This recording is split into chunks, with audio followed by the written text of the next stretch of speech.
you were designing market structure, no, that wouldn't be the way you design it. That said, if you looked at LMAX Exchange's business model, I've always been regulated as a broker-dealer, and I've always been regulated as an MTF, right? And there's Chinese walls between the two.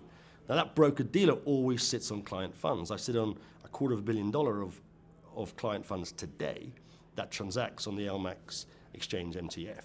So the custody of coin is just the same as that business model. I will have a regulated digital broker and a regulated digital exchange. So it's natural that we have to have a custody solution. That said, in fiat, the banks disintermediate. And look, I'm not,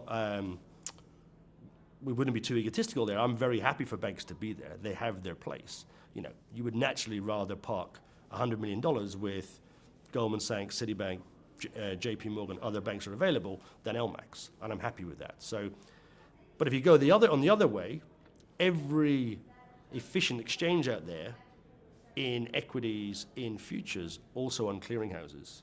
So it could be that's what happens, that's the evolution. In the meantime, we have to play with the cards we're dealt, which means we kind of do everything. I'd say it's a level above custody actually, which is credit.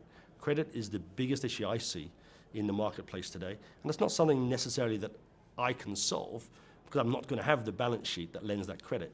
I'm not going to have the PB style balance sheet. So maybe that will come, and I think the banks that are dusting off their epaulets currently may be the ones who help create that credit disintermediation.